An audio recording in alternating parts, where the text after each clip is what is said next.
Assalamualaikum warahmatullahi wabarakatuh. Selamat pagi anak-anak. Mari kita belajar tentang perkembangbiakan tumbuhan. Pada materi kelas 6, tema 1, subtema 1, muatan ilmu pengetahuan alam. Nah, perkembangbiakan tumbuhan itu dibedakan menjadi dua cara, yaitu secara generatif dan secara vegetatif. Nanti kita akan mempelajari apa perkembangbiakan generatif itu dan apa perkembangbiakan vegetatif itu. Nah, perkembangbiakan generatif yaitu perkembangbiakan secara kawin. Maksudnya terjadi peleburan sel kelamin jantan dengan sel kelamin betina. Perkembangbiakan generatif pada tumbuhan ditandai dengan adanya penyerbukan pada bunga. Jadi bagian tumbuhan yang berperan di sini yaitu bunga. Nah, kita akan mempelajari bagian-bagian bunga. Bagian-bagian bunga yang paling indah berwarna-warni yang menarik itu namanya mahkota bunga.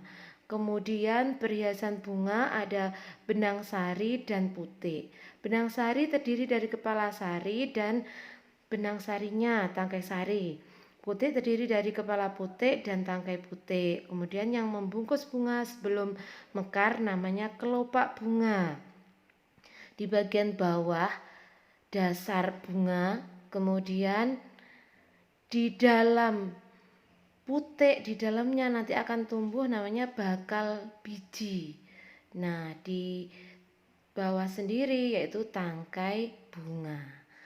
Bagian bunga yang berperan dalam perkembangbiakan generatif ini yaitu benang sari dan putik, karena benang sari sebagai alat kelamin jantan dan putik sebagai alat kelamin betina.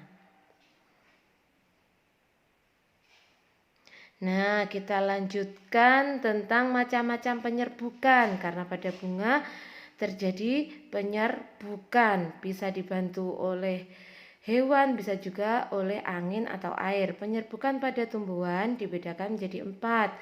Penyerbukan sendiri, penyerbukan tetangga, penyerbukan silang, dan penyerbukan bastar. Jadi penyerbukan itu merupakan peristiwa yang terjadi pada bunga yang menandai perkembangbiakan generatif, yaitu bertemunya serbuk sari di kepala putik. Nah, apa yang dimaksud dengan penyerbukan sendiri?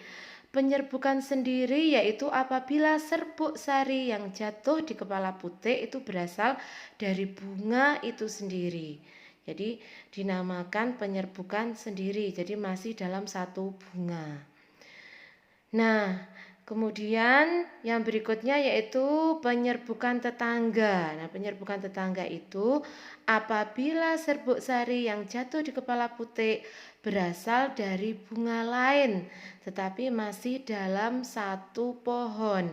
Misalnya di pohon itu ada 2 bunga atau lebih, jadi serbuk sarinya dari bunga yang satu jatuh ke kepala putik bunga yang lainnya dalam satu pohon, namanya penyerbukan tetangga. Yang berikutnya adalah penyerbukan silang. Apa itu penyerbukan silang? Penyerbukan silang yaitu penyerbukan yang terjadi apabila serbuk sari yang jatuh di kepala putik berasal dari bunga lain dan lain pohon. Walaupun lain pohon, tapi kedua pohon itu masih dalam satu jenis, jadi jenisnya sama. Misalnya penyerbukan antara pohon mangga mana lagi yang satu dengan mangga mana lagi yang lainnya. Jadi kita lanjutkan, kemudian penyerbukan bastar. Penyerbukan bastar itu apabila serbuk sari yang jatuh di kepala putik itu berasal dari bunga lain dan lain pohon. Nah, selain lain pohon, kedua pohon tersebut juga berlainan jenis. Misalnya sama-sama pohon mangga, yang satunya jenisnya mangga mana lagi, yang satunya mangga golek, itu namanya penyerbukan bastar.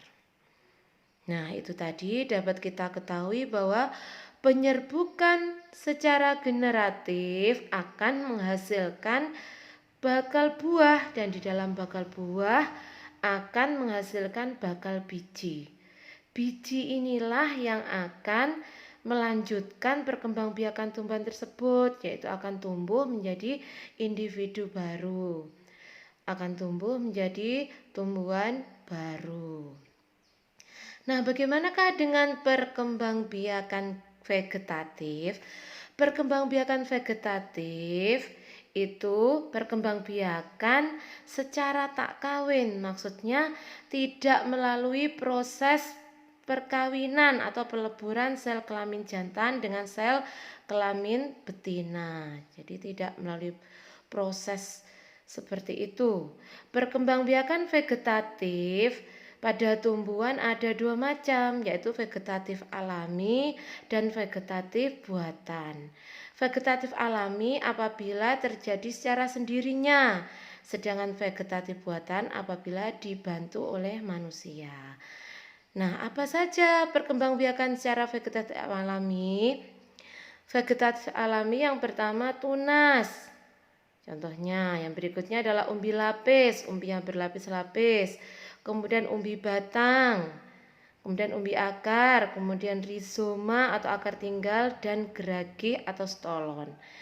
Apa itu tunas? Nah, tunas itu contohnya terjadi pada tanaman pisang, kemudian kelapa, tebu, rumput gajah. Nah, yang berikutnya yaitu umbi lapis, umbi yang berlapis-lapis, contohnya bawang merah, bawang putih, bunga dahlia, bunga bakung, dan lain-lain. Untuk yang berikutnya umbi batang itu apabila batangnya menggembung menjadi umbi, contohnya kentang, kemudian ubi jalar.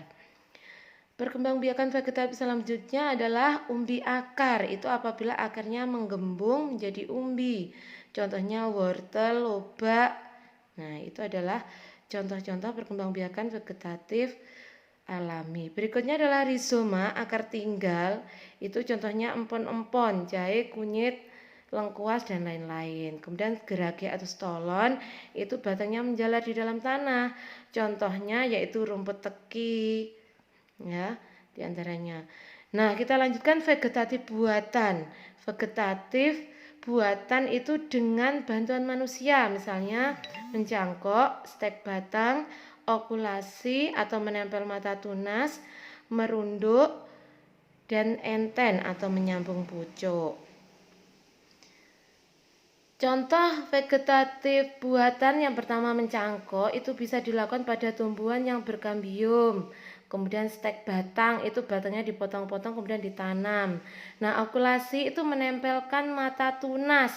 Ambil mata tunas dari pohon satu ditempelkan ke pohon yang lainnya kemudian diikat. Nah, kemudian ada yang merunduk. Merunduk itu apabila batangnya menjalar di dalam tanah, ditimbun di dalam tanah, kemudian dia akan tumbuh menjadi tumbuhan baru.